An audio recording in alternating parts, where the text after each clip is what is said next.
Well, yeah, Okay. you can, I I guess. started I don't recording. care. Yeah. Jason, did you just say to kick me? Dante gets banned now because he broke the... He broke 2 rules. Oh, Dante, good job.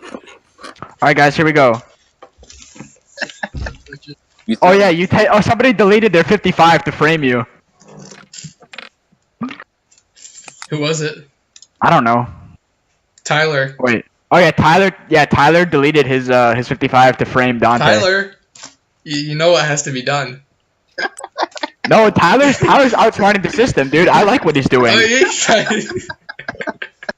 I like how you said after I finished A push to like 15 minutes, and then you called me 8:06 p.m. Which Yeah, is because an it took hour longer later. than 15 minutes. That was an hour later. Yeah, I was procrastinating. Yeah, see, I kind of wanted you to look at my stuff, and I was waiting for a while. Well, I but can look at it. You just need to wait like an hour. Why do I have to wait an hour again? Dante, Because I'm listen doing to A Toto push by now, and Africa. because This is a push. you were in a Dante. league game when you could have easily just shared the document with me and I looked at it real quick. Fine on your Burger King. I waited an hour, so I was like, oh, I just played a league game because it was past. Okay, well now you have to wait because I'm dealing with people. Gems. Shut up before I meet you, Brandon. All right. Now, chapter 10, boys. Here we go.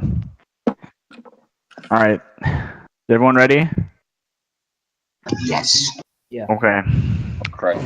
Yeah, mom. All right. Sorry, I gotta go. Oh, Hello? Baited. All right. Launching the new ship estate. I'm just gonna read from the textbook this time, guys. I'm gonna read the whole chapter to you. that's nice. I would like that. All right. So in the beginning, right? This is a couple years after the revolution ended, after the Constitution was established. 1789. That's what this time period is. All right, we got America encountered several difficulties during the time of its creation. Number one was the economics and financially. There was a massive debt. There was a low revenue and high interest. So there was almost no coin or metallic money, and paper money was so depreciated it was basically useless. All right, money was non-existent. Everyone was poor basically. Second problem was national security. America was threatened by wars in Europe and the wake of the French Revolution of 1789. And the whole idea of a new republic, unlike any other, was also taking a toll on America. This was a very original concept, their type of government they were introducing, and it was experimental, so they weren't sure if it was going to work or not, and that was kind of a problem. So there's people like Thomas Jefferson and James Madison that supported a central government, but that had limitations on it. And George Washington wanted a stronger central government to create institutions and to strengthen the new country. All right, growing pains. This is page 180. The population doubled every 25 years after the Constitution, which is pretty significant because population growth is always significant. So just remember, it doubled every 25 years. The Republic was growing very quickly after the Constitution.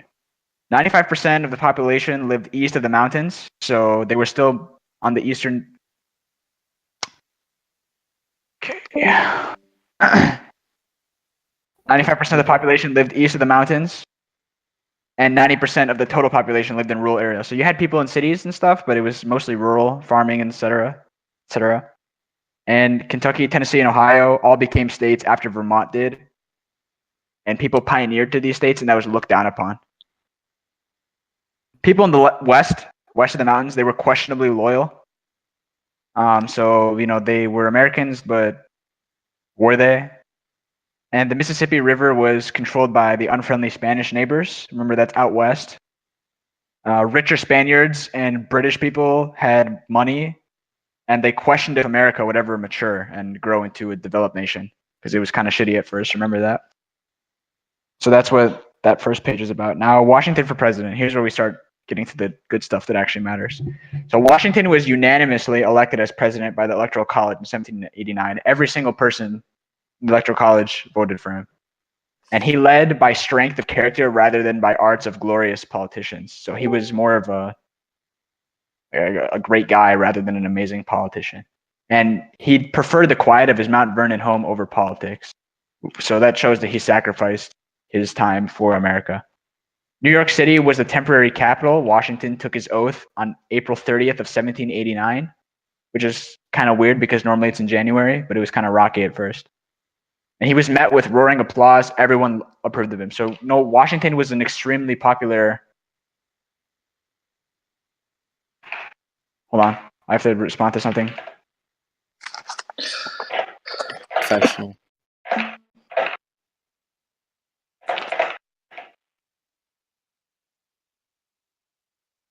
All right, I'm gonna unban Bryce. He didn't read the rules. I will spare him this one time. He's also a mod.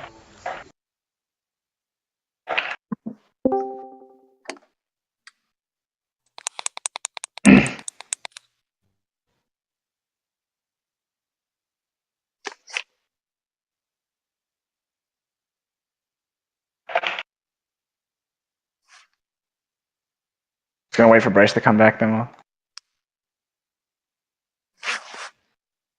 Okay. You're gonna lose Appreciation Society though if you had it. I don't remember. Anyways, He had mod. okay. Washington developed the cabinet, so that's very important. There was no such thing as cabinet. You guys know what cabinet is. If you don't, you're retarded, and I'm not explaining it to you. He developed it. This was not in the Constitution at all. It was just something that he created. And there were three members at first. You had Secretary of State Thomas Jefferson, Secretary of Treasury Alexander Hamilton, and Secretary of War Henry Knox. All three of those people are significant. So that's the whole point. That's the main idea of this section. Washington was very approved of, and he developed the cabinet. All right, number 4, the Bill of Rights. So this was a promise to the anti-federalists that had to be maintained. Bill of Rights is an alias for the first 10 amendments of the Constitution. The first 10 amendments of the Bill of Rights are the same thing. They protected state and individual liberties, and they were, again, implemented to appease the anti-federalists who were afraid of a strong central government being like a tyranny or a dictatorship. They would become too strong. The Judiciary Act of 1789 organized the Supreme Court. It had 5 associate Supreme Court justices and 1 Chief Justice. John Jay was the first Chief Justice. And it established the federal district courts and circuit court. And it also established the office of the Attorney General. That's not too significant, but just remember that the Judiciary Act set up the Supreme Court and the court system. And the Bill of Rights was for anti-federalists who were afraid of their rights being taken. That's what you need to get out of that section. All right, we're on page 182. So this is kind of a long and important section, so pay attention. Hamilton revives the corpse of public credit. So Alexander Hamilton was a key figure in the new government. We'll learn as we read that he was basically running the show for George Washington. Like he basically did everything. And he was from the British West Indies, and his genius was unquestioned. People believed he loved his country more than the people in it, though, and that goes against republicanism. He was an arrogant person. And he considered himself a prime minister of Washington and would often get into fights with Thomas Jefferson, who was the Secretary of State. So he also tried to take over other positions. Like he was very invasive. He took over a lot, and he was arrogant. So he had a plan to correct the economy, and he favored. Okay, let's stop right here. For now, I want everyone to flip to page 200. All right, we're gonna skip ahead to page 200 here. So I'll give you like 10 seconds to do that. Shouldn't take long. So actually 198 to 200. So before we proceed any further in the textbook, we're going to learn the difference between Thomas Jefferson and Alexander Hamilton and their parties. We'll learn that they made political parties. So you had the Federalists, who was led by Alexander Hamilton, and you had the Anti-Federalists, or they weren't Anti-Federalists, they were the Democratic Republicans, and they were also known as the Jeffersonians. And they were obviously led by Thomas Jefferson. So the Federalists, by Alexander Hamilton, they distrusted full-blown democracy, and they were afraid of the swayability of uneducated common people. So they believed that the average regular person could easily just like their mind could be like manipulated and like influenced super easily, and that was just bad. So they did not want to let their average person be allowed to vote. They advocated for a strong government to crush democratic excesses, for example, Shays' Rebellion. And also another example would be Whiskey's Rebellion, which we'll learn about in a bit. And they protect the lives and property of wealthy. They wanted to subordinate the sovereignty-loving states and promote free trade. They believe that government should support private enterprise, but not influence or interfere with it. So they supported the capitalism. Mostly made of people in New England, and that were far east. So you had merchants, traders, shippers, manufacturers, and they were in the north. Now, the Jeffersonians, also known as Democratic Republicans, were led by Thomas Jefferson. They appealed to the middle class and underprivileged. You had people like dirt farmers, laborers, artisans, small shopkeepers, and they demanded a weak central government, and states should hold bulk of the power. They believed in a strict interpretation of the Constitution, so as written, whereas the Federalists were more of a loose interpretation. They believed that, most of them came from the Southwest and South, and they were farmers. And their model citizen was a farmer, and that's important. And they believed in pro-French ideas and westward expansion, whereas Federalists wanted to become more globally known. So I don't know why they put that section at the back when it's prevalent through the whole chapter. They probably should have just put it like in the beginning. All right, so flip back to the section we were on, which is on page 182. Hamilton revives the corpus of public credit. So now that you know what the difference between those two are, we can continue here. Notes during this? What? Do you guys usually take notes during this, or is that just me? I'm doing it too. So am I. Oh shit! I didn't. Yeah, Andrew's just here to hear my voice. Okay. So Hamilton's plan to correct the economy was to favor wealthier groups. Remember, Hamilton was a Federalist, and they favored the wealthier people, who in turn would support the government monetarily and politically. So Hamilton wanted the federal government to take on all of America's problems, like funding at par, which meant that they would pay all the debt head on, face value, all the debt, and that they would take in the state's debts too. The national government would take care. So in 1790, his punting it far scheme was passed in Congress. He also urged Congress to take on the state's debts too, which was 21.5 million plus the original 54 million. And this was known as assumption. So they assumed the state's debts. States with large debts were pleased by this because they no longer had to pay it, but states with smaller debts, like Virginia, were not, because it further gave central government power and influence.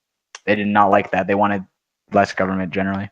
Virginia had a low debt, but they gave in because they wanted DC nearby, Washington, DC. Remember, that's in Virginia, but it's not like part of the state. It's just like geographically located in Virginia. And Virginia wanted the capital to be nearby. So assumption, remember, that's federal government takes on the problems of the states, the debts. And Hamilton was a financial guy. He wanted to pay the debts. 6, customs duties and excise taxes. So to pay for the debts, he needed to start by collecting money somehow. You got to get the money from somewhere. So this was his way of doing it, was through taxes. So by taking on the debt, more people wanted the government to succeed so it could pay off their debt. So the reason why he did this, take on the debt and stuff, is because people would want the government to succeed and help it grow, because The more money they put in, the more they want Yeah. it to succeed, so they could get a return on their investments. yeah. And we'll learn about that in the national bank as well, which will come up. So tariffs were the chief source of income. They put taxes on incoming goods, but that requires vigorous foreign trade. So they needed Britain to trade with them, but remember, they just fought with Britain. The first tariff law was an 8% tax. It passed in 1789. Tariffs helped industries, American industries, because they would produce goods and there was no import, so there was no tax on those. But it hurt consumers because consumers who were buying from outside sources would have to pay more. Hamilton wanted even higher taxes, but Congress only passed 2 more tax raises. And in 1791, the excise tax was placed on manufactured goods, notably whiskey. Whiskey is a huge one that was manufactured in the States. So you had taxes on foreign goods being imported, and in 1791, you had manufactured goods being taxed as well. So 17. Oh, sorry. Okay, number 7. Hamilton battles Jefferson for a bank. That's on the next page. 183. The Bank of U.S. was 184. modeled after. 184. On the same page. Oh yeah, 184. Bank of U.S. was modeled after the Bank of England. Jefferson. This was Hamilton's idea, and Hamilton was a fan of the way Britain did things for the most part. So he modeled his Bank of the United States after the Bank of England, and this would be a private institution, and the government would be the number one shareholder in this bank. Federal funds would stimulate business by remaining in circulation, and the bank could print money that actually held value this time. So the economy was already growing. However, there were questions if this was constitutional. Jefferson, who was Democratic Republican, Jeffersonian, whatever, he believed in strict interpretation, and he stated the Constitution did not allow for this bank. What wasn't listed was banned. That was his philosophy. So if it didn't say that you could do it, then you weren't allowed to do it. Hamilton loosely interpreted the Constitution, and he used the elastic clause, also known as the necessary and proper clause, to justify his bank. And the necessary and proper clause says Congress can pass whatever bills it needs that would be necessary for the nation and proper for the nation. And he believed that the bank was necessary and proper, so that's why he used that clause in the Constitution. Washington reluctantly signed the bank bill into law in 1791. The North supported it, the South did not. Because the South was primarily Jeffersonian, the North was primarily Federalist. Bank of the United States was chartered for 20 years. It was located in Philadelphia, and it would have a capital of $10 million. Next one. Can we wait a second? I keep cutting out, so for the audio of the video, let me fix my internet. Give me a few seconds.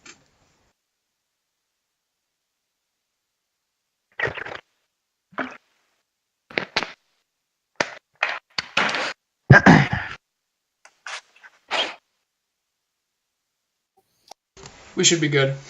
Okay, before we continue, is anyone confused on anything we've talked about yet or no? What was that? Yeah. Yes. I asked the question a long time ago. I will. So in the beginning, you were talking about how national security was a problem. Yeah. So who was threatening them again?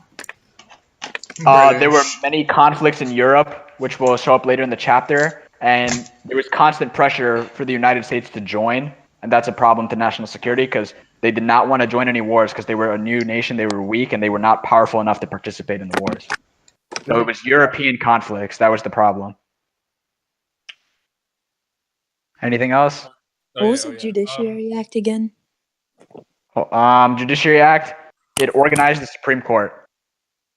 It established the federal district courts and the courts of appeals, the circuit courts, and it stated that there would be 5 associate justices and one chief justice. And later in history, not in this chapter, it'll be changed to 9 total because of 5 plus 1 is 6. That's even, so there could be ties. They changed it to 9, so there wouldn't be ties. So the Judiciary Act organized the Supreme Court. That's the main idea. All right. All right, Andrew. So I see there's a new rank, and I'm not in it. And some people. Okay, you're gonna get banned if you keep trolling during the lesson. What the fuck? Yeah, you can. You're allowed to troll. 6 people. You're more than all of them, but I'm just letting y'all know that. I'm It not. has What? nothing to do with A push. Shut up. Yeah, you can talk about that after. No, he We're just said being any serious. question, so. You're No, already what he banned. meant Any questions questions about- related to the text, be quiet or I will ban you. And Yeah, you you're will getting not banned. be unbanned. You just got unbanned, Andrew. Yeah. Don't. You won't be unbanned I'll this never time. speak to you again if you ban me. Yeah, but see, I don't care. Anyways, actually, I do care. I take that back. I'm so sorry. All right, mutinous moonshiners in Pennsylvania. So the Whiskey Rebellion of 1794 challenged the new government over the excise tax. Remember, the excise tax was on manufactured goods. Whiskey was a primary good, and this is called the Whiskey Rebellion. So that's how you remember. Rye and corn crops distilled into alcohol were cheaply transported to eastern markets than grain bushels. And people in the Whiskey's Rebellion would tar and feather revenue officers. So Hamilton was a Federalist, remember. He encouraged Washington to end these protesters. And he did so by using the presidential power to summon a military. This was a massive overkill, but it demonstrated the new central government's strength. Remember Shays' rebellion? The Articles of Confederation had no power to call a military or anything, so Shays' people had to be defeated by a publicly supported militia. This, Washington just straight up shut them down. So the reason why this is significant is because it shows how powerful the new government was. It also shows how forgiving Washington was because he didn't want more revolts, so he pardoned the two culprits. He did, yeah. He pardoned the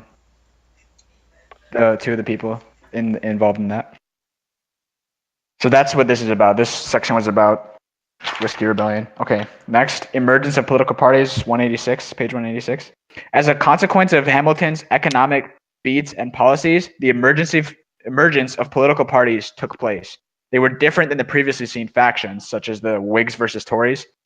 Jefferson and Madison began to organize opposition to Hamilton in the Democratic Republicans, or the Jeffersonians. So that was led by Jefferson with the help of Madison, James Madison. And remember, Alexander Hamilton was the Federalist.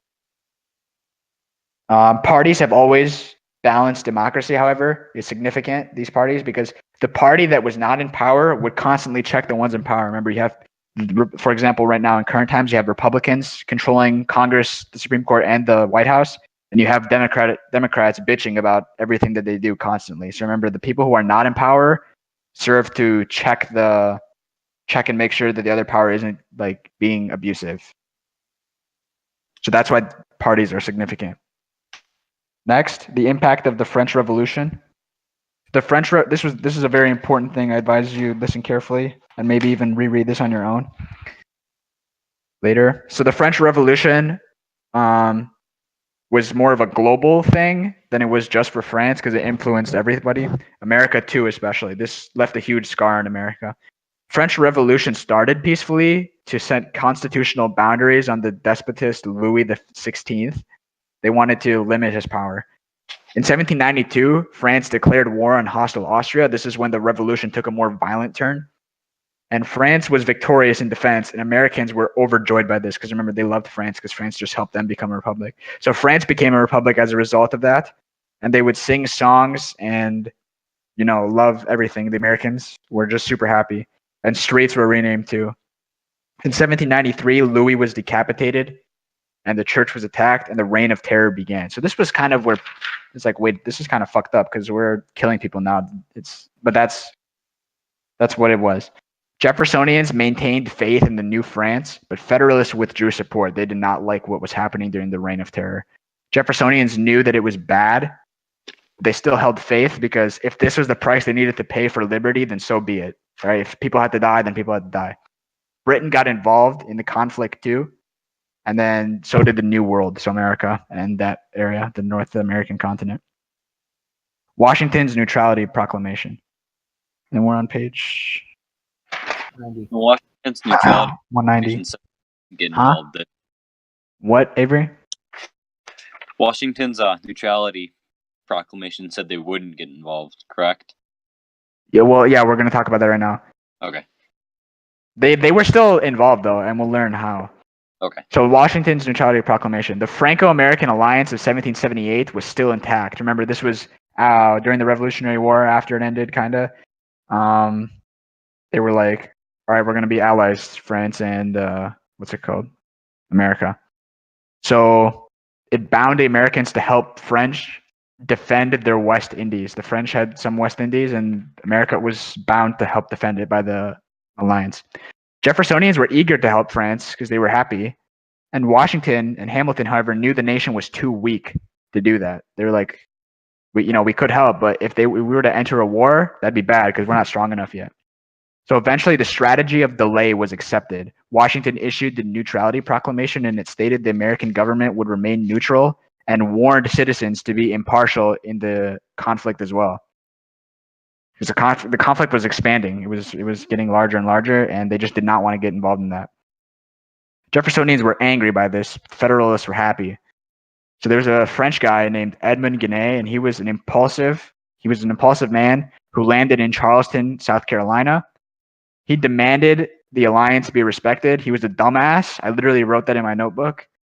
His activity was not authorized by the French alliance, and he tried to do stupid things like raise militias for an armed invasion of like France. Of Canada and stuff. Like, what are you doing? Spanish Florida. Yeah, Spanish Florida too. So this guy was like really stupid. What was his name again? Edmund Genet, Genet. So the Neutrality Proclamation shows how self-gain is what alliances are based on. So yeah, you have this alliance to fulfill, but if it doesn't favor you, then you're going to choose to opt out. That's just how it is. It's selfish. So America was more useful as a neutral ally anyway, because if they helped fight against Britain, Britain would attack them too. And also, you forgot that Guinea got deported. oh yeah, Dene, he got And- deported because he was. And they 'cause he sent was a too- new Yeah, he was representative. retarded. Yeah, Dene's not on the test though. I don't think. Okay, America was more useful as a neutral ally because if they helped fight Britain, then Britain would like blockade their ports and they would start attacking America too. So as a neutral partner, at least America could still conduct trade with France and help them gain supplies and stuff. All right, now we're going to move into the British conflicts. Embroilments with Britain 191. Britain had maintained trading posts along the northern frontier. Remember that from chapter 9? They also hoped to build up a buffer state of Indians to contain the Americans. So they were bordering America and they wanted to keep them where they were. There's a man named Little Turtle. He was a Miami war chief and he defeated armies led by Josiah Harmer and Arthur St. Clair. This was one of the worst defeats in the frontier history. But in 1794, a new guy came in, General Mad Anthony Wayne, and he won the Battle of Fallen Timbers. And redcoats refused to shelter the Indians. So the Treaty of Grenville was signed in 1795, and it basically established a sort of alliance with Indians, but not really. So you need to know it brought a lot. It bought a lot of land from the Indians for hardly anything. It was $20,000 and then $9,000 per year. The Indians were still allowed to hunt on their former lands, though, but they had to like leave. But they were still allowed to come back and hunt and stuff.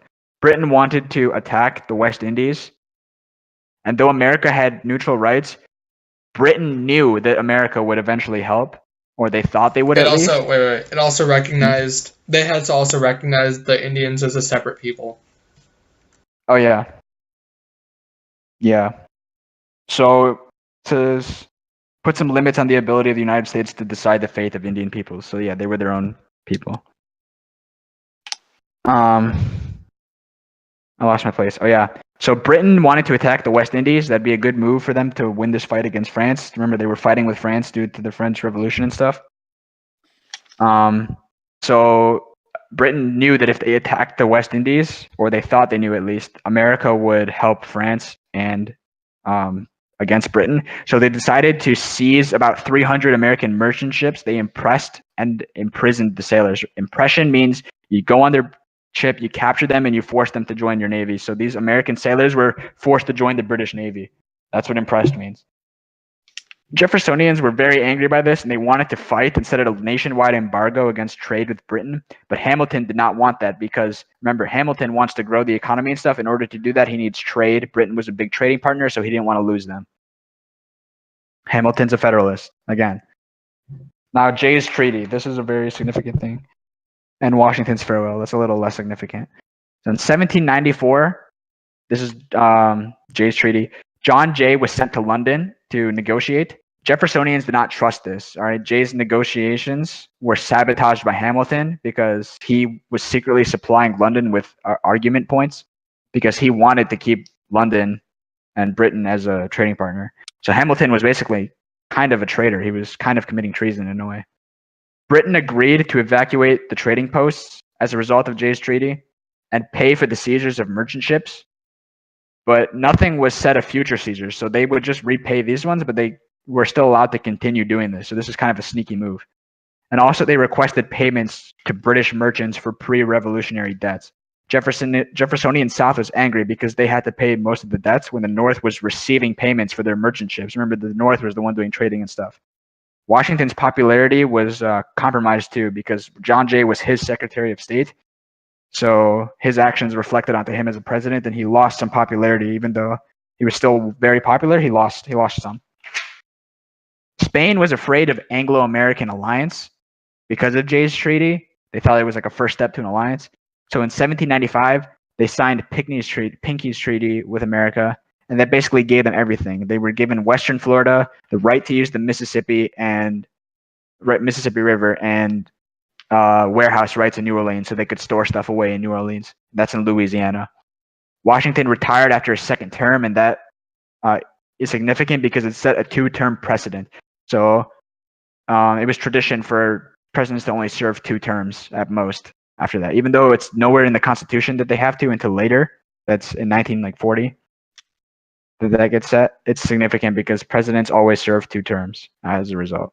He published his farewell address in the newspapers. He did not do it in person. It was only in the newspaper. And he opposed permanent alliances, which was a good idea when the nation was new. But as it grows, they'll need to start establishing permanent alliances because they're becoming more relevant.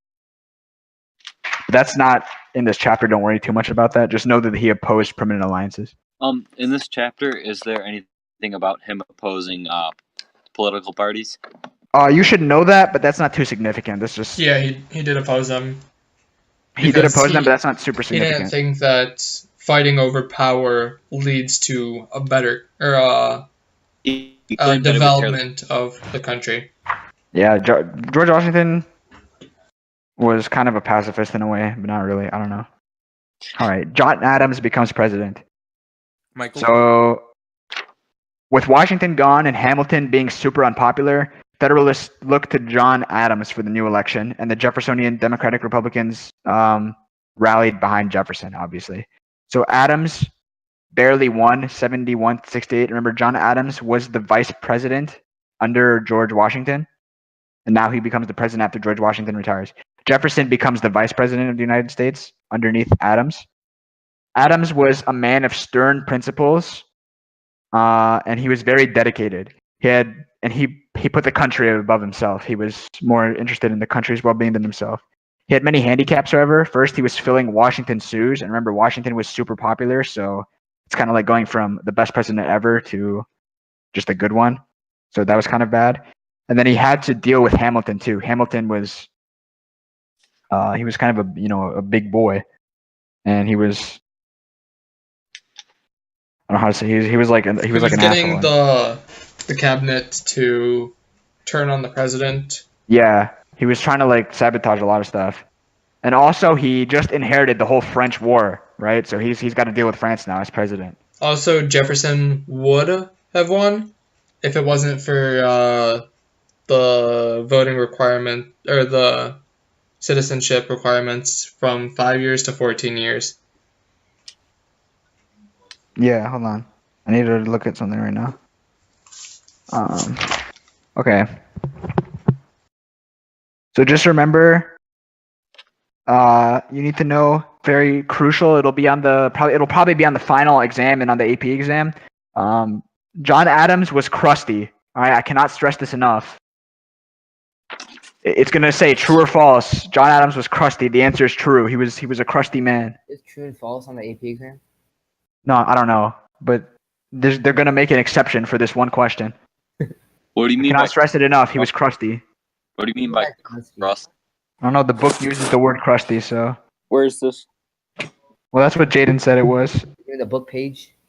194. I don't know. It says here on 194, he was a stuffy figure. Oh, the top of the second He line. was short. The crusty New Englander suffered from other handicaps. Yeah, there you go. Yeah, he was a crusty man. I cannot stress this enough. So please make note of that. There's going to be like 25 questions on the test just about that. If you get that Unofficial right, fighting. you get a 5 on the AP exam. Yeah, I'm not even kidding. You write in your essay, John Adams was crusty. You'll get. I'll guarantee you'll get an A on the essay part. All right, unofficial fighting with France. France saw Jay's treaty as a first step to an alliance with Britain. I've said that before. So they attacked merchant ships. They're like, what the? You can't be doing this. They're our enemy.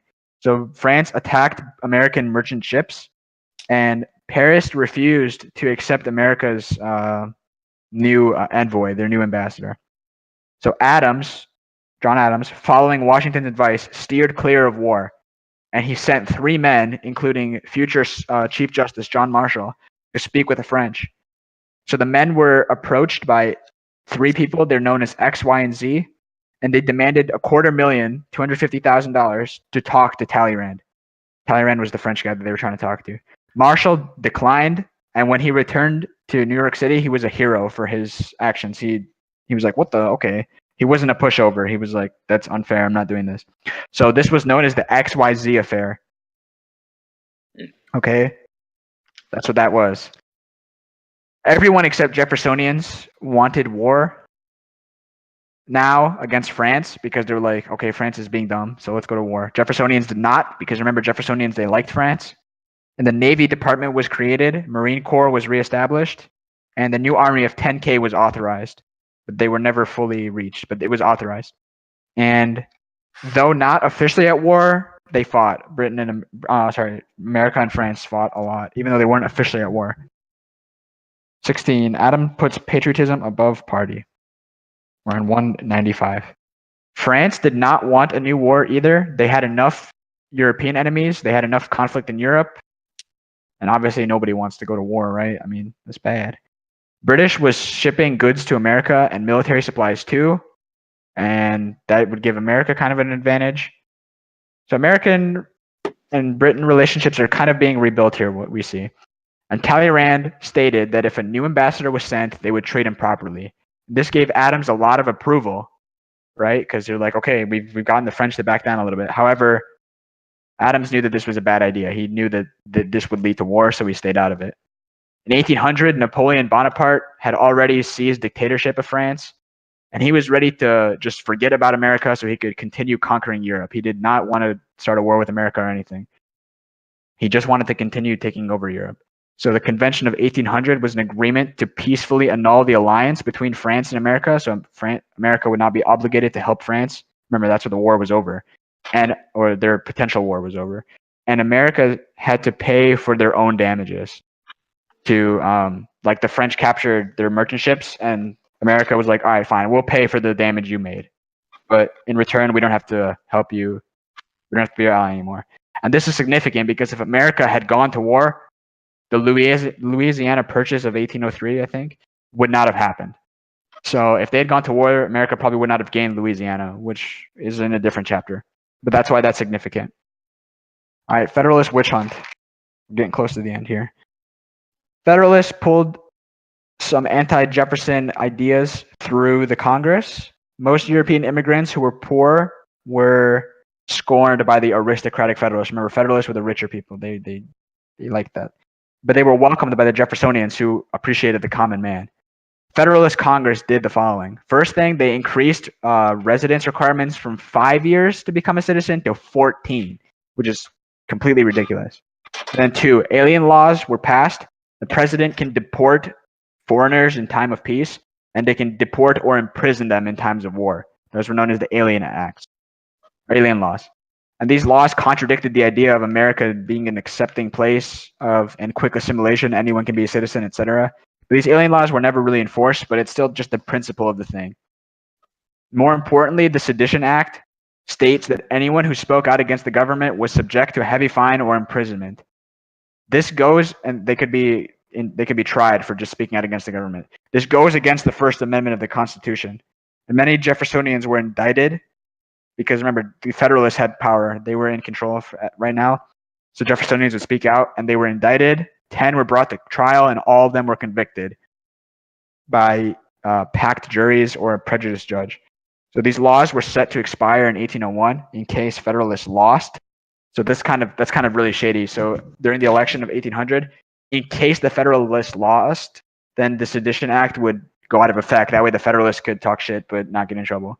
And this was pure corruption, basically. And many people converted to Jeffersonianism as a result. In Virginia, the Virginia, Madison, and Kentucky Jefferson resolutions. So Jefferson was afraid of a potential dictatorship because of how powerful the Federalists were becoming. So he created the compact theory, which is that all 13, he secretly did this. Compact theory, 13 states entered in a compact to regulate their jurisdiction. All right, so they were in this together. That's what he's trying to say. And Jefferson's Kentucky resolution states that the federal government was overstepping its power, and these acts should be nullified. People argued that it was up to the Supreme Court, not the states, to nullify unconstitutional laws. So they were like, okay, wait, I'm getting messages.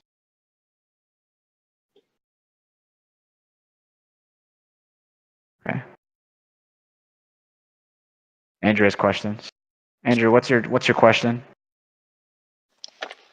You know, I had one, but it was such a long time that I forgot. All right, mute yourself. Um. Okay, so people said it was up to the Supreme Court, and yes, that's true. The Supreme Court is what determines whether laws are unconstitutional or not. And it was not up to the states to nullify the laws. So, but remember, the Supreme Court was all Federalist, so they didn't care. So that's kind of corrupt. So the last section is Federalist versus Democrats, which we already covered. So that's chapter 10, boys. That's it. Questions? Very cool. Nice job, Michael. Did Hitler swagger into Paris? That will not happen for another over 100 years. Something years. All right. Wait, who is Krusty again? Huh? Who is Krusty again? John Adams. John Adams was crusty. What? Shahir, you already failed the test? Can you elaborate on this crusty? 0 on the AP exam. Yeah, you got a 0 on the AP exam. But you can't even You guys are so funny. Can you Yeah, elaborate on Dante, the crusty you have so much to say.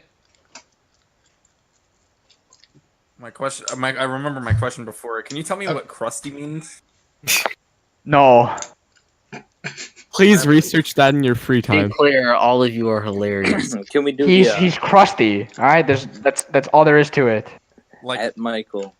like Can any we do it? crusty or All right. Yeah, kind of like that, kind of. oh ew. Yeah. So that is all for chapter 10. I want to review. Oh, let's have an outro. Yeah, Everyone say, wait. Thank Review you, questions. Michael. Review Very questions. cool. Review questions. Let's talk about Ben Shapiro. Yes. No. All right, everyone, let's have an outro. Let's like No. say something. Everybody, before we conclude, what is one wish thing? Jason a happy late birthday. What is one Smash thing it. that you've learned today? Let's start with Amar. John I Adams is had the crusty. review questions for my birthday. All right. Does everyone know that What? he was crusty? John Adams is crusty. Yes. Yes, now I know. Fully aware. I'm gonna say this in. Do not forget. It's crucial. I'm to writing the that at the integrity. top of my test. I hope you know this. All right, easy. Tyler will be able to confirm when we're checking. Where's Liam? Does Tyler check your test? No, but he sits in front of me. He can just turn around and see it. All right. That's it. So, are there any questions about John Adams being crusty? How No. crusty was the crust? Yeah, how Yeah, That's not significant. All you need to know is that he was crusty. All was right. the crust white? Yeah, what color Were there was multiple layers of It was crust? most likely whatever skin color he was, but a little bit lighter. I think he was black.